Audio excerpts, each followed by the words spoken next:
Hello बच्चों, चलिए प्रश्न को समझते हैं। प्रश्न है आपके सामने कि संक्रमण धातुओं के इलेक्ट्रॉनिक विन्यास किस प्रकार से असंक्रमण तत्वों के इलेक्ट्रॉनिक विन्यास से भिन्न है।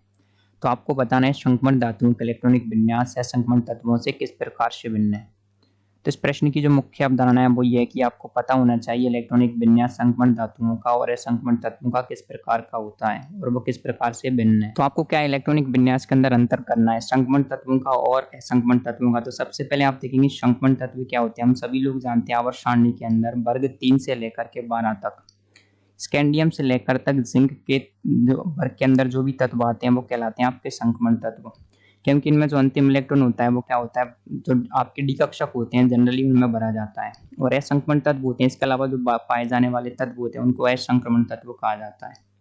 तो संक्रमण तत्वों और असंक्रमण तत्वों के इलेक्ट्रॉनिक विन्यास में जो मुख्य अंतर होता है, सबसे पहला अंतर ये होता है कि संक्रमण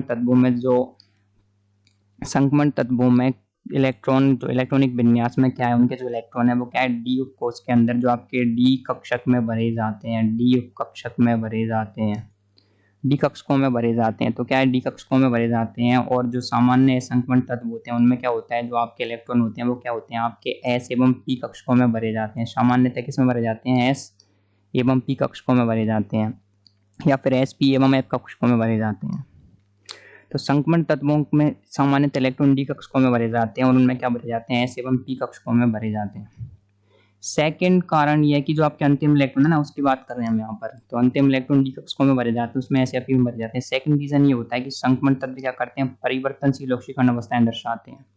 तो संक्रमण तत्व क्या करेंगे, आपके विभिन्न प्रकार की ऑक्सीकरण अवस्थाएं दर्शाएंगे, परिवर्तनशील ऑक्सीकरण अवस्थाएं दर्शाएंगे, चेंजिंग वाली ऑक्सीकरण अवस्थाएं दर्शाएंगे। इसलिए इनके जो इलेक्ट्रॉनिक विन्यास होते हैं ना, वो भी कुछ इस प्रकार के होते हैं। तो परिवर्तनशील ऑक्सीकरण अवस्था, ऑक्सीडेशन स्टेट जिसको आप अंग्रेजी में बोलते हैं, तो परिवर्तनशील ऑक्सीकरण अवस्था ये दर्शाते हैं। लेकिन जो आपके असंक्रमण तत्व होते हैं वो परिवर्तनशील ऑक्सीकरण अवस्था नहीं दर्शाते, वो एक ही प्रकार की ऑक्सीकरण अवस्था दर्शाते हैं।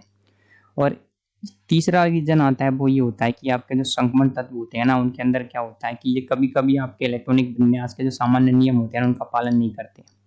जैसे आप सभी लोग जानते हैं क्रोमियम का परमाणु क्रमांक होता है आपके 24। इसका जो इलेक्ट्रॉनिक विन्यास आना चाहिए था वो आना चाहिए था ऑर्गन 3d4 4s2। लेकिन जो इसका वास्तविक इलेक्ट्रॉनिक विन्यास होता है वो आता है आपके ऑर्गन 3d5 4s1। तो ये क्या करते हैं, कभी कभी जो सामान्य नियम होते हैं ना उनका क्या करते हैं, अनुपालन नहीं करते हैं। और ये आपके जो नॉर्मल तत्व होते हैं, असंक्रमण तत्वों में ये नहीं पाया जाता और संक्रमण तत्वों के अंदर ये पाया जाता है। तो इस प्रकार से आप कह सकते हैं कि संक्रमण तत्वों के इलेक्ट्रॉनिक विन्यास और असंक्रमण तत्वों के इलेक्ट्रॉनिक विन्यास में निम्न अंतर पाए जाते हैं। तो आशा करते हैं आपको प्रश्न का उत्तर समझ आया होगा। धन्यवाद।